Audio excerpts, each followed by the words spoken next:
Mon invité ce matin dans Les Échos est le commissaire général pour la France lors de l'exposition universelle qui aura lieu à Dubaï à partir de 2020. Bonjour Éric Linquier. Bonjour Olivier Herman. C'est donc vous qui allez organiser, mettre en œuvre le pavillon France lors de l'exposition universelle qui se tiendra à Dubaï du 20 octobre 2020 jusqu'au 10 avril 2021.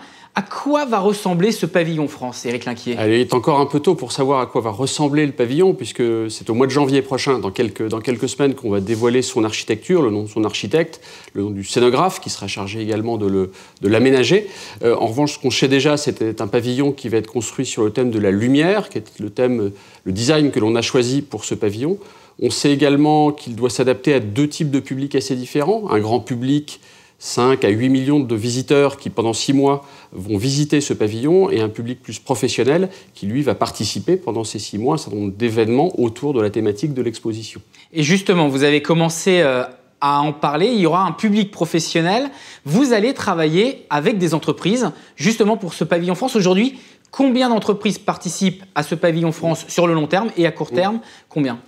L'objectif, effectivement, c'est de faire un projet réellement public-privé, puisque une expo universelle, son objectif, c'est d'abord de montrer l'innovation de tous les pays du monde, et donc les entreprises françaises ont un intérêt à montrer leurs propres innovations, mais également à aller voir ce que font leurs concurrents à travers cette exposition. Pour nous, l'objectif, c'est d'accueillir le maximum d'entreprises françaises. Certaines d'entre elles, plutôt de grosses ou moyennes entreprises, s'associent sur la durée du projet, une quinzaine d'entre elles, à peu près de tous les secteurs, notamment du secteur des services urbains, puisque c'est la thématique de l'exposition. Notre objectif est aussi d'accueillir, via des acteurs comme BPI France, comme la French Tech, comme Vivatech, comme Business France, comme les chambres de commerce, le maximum d'entreprises françaises qui notamment viennent participer aux salons professionnels qui ont lieu à Dubaï. Alors, le thème de l'exposition, ce sera « Connecter les esprits, construire le futur ». Que va mettre la France en avant pour répondre à ce thème, Éric Linquier? Alors, ce thème, connecter les esprits, construire le futur, il est très vaste. Quand on en discute avec les organisateurs, leur objectif est bien de faire émerger un nouveau modèle de développement urbain qui soit adapté aux grands pays émergents, notamment au développement faramineux des grandes métropoles de ces pays émergents.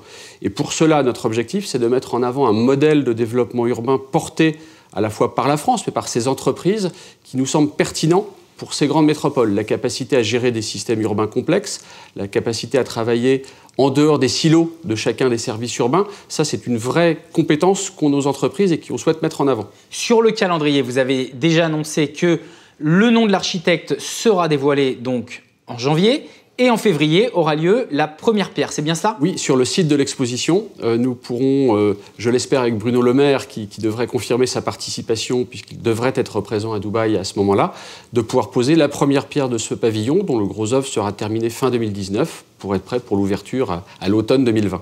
On sait que plus de 25 millions de visiteurs sont attendus lors de cette exposition universelle. Vous avez déjà évoqué les chiffres pour la France, mais comment vous allez faire pour justement les attirer sur le pavillon France?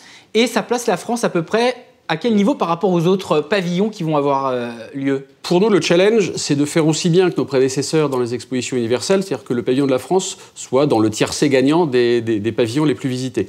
Pour cela, les actions sont de nature assez diverses. En soi, l'architecture peut être un facteur d'attraction, la scénographie intérieure peut l'être également, les événements que nous pourrions organiser. En amont, notre objectif, c'est aussi en France et dans les principaux pays d'origine des visiteurs, l'Inde, la Chine, l'Arabie Saoudite, les pays africains, de faire des actions de promotion qui ne les amèneront pas forcément à venir à Dubaï pour visiter le pavillon de la France, mais qui les inciteront à commencer par le pavillon de la France quand ils viendront visiter l'exposition. La France à l'international, c'est également la gastronomie. Vous avez prévu des choses sur ce point-là ? Alors, au-delà de la gastronomie, c'est l'art de vivre à la française, puisque c'est aussi un des messages que nous allons porter, qui est de dire que ce qui fait aussi la force de l'offre française, c'est la capacité à construire une ville qui, certes, va être technologique, certes, va être connectée et numérique, mais surtout une ville dans laquelle il est agréable de vivre. De ce point de vue-là, la gastronomie fait partie de cette offre française. Et bien évidemment, nous aurons une offre de gastronomie, une offre de produits français sur ce pavillon. On est aux Échos, on va forcément parler d'économie, parce que l'enjeu de ce pavillon France, c'est également des retombées économiques pour les entreprises, pour les industries françaises. Comment ça va très concrètement fonctionner sur place ? Le pavillon, pour nous, est d'abord un outil au service du développement international des entreprises françaises.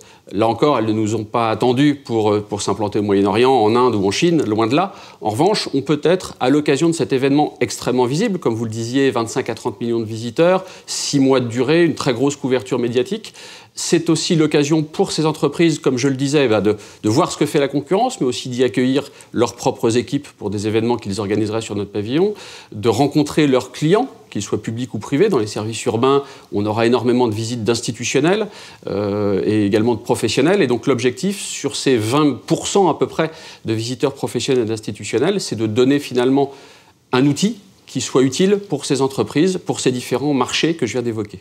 Et un tout dernier mot sur la partie économique. Combien d'emplois ça va représenter un pavillon tel que celui que la France prépare et la superficie d'ailleurs? Alors c'est un bâtiment qui a fait à peu près 3500 mètres carrés pour partie extérieure, pour partie d'une scénographie intérieure. Sachant que l'exposition universelle au global c'est 4 km², je crois à peu près. Hein. C'est à peu près ça, c'est à peu près 400 hectares dont on fait partie. On se trouve sur l'aile mobilité du pavillon, à côté de l'exposition, à côté d'une des entrées, donc un site particulièrement visible. Pour animer tout ça, il faut à peu près 150 personnes. Ça, ce sera l'équipe pendant le déroulement de l'expo, sachant que la structure, donc Cofrex, que vous avez évoquée, qui porte ces participations françaises dans les expositions universelles, c'est une douzaine de personnes permanentes qui, elles, s'assurent de porter le projet.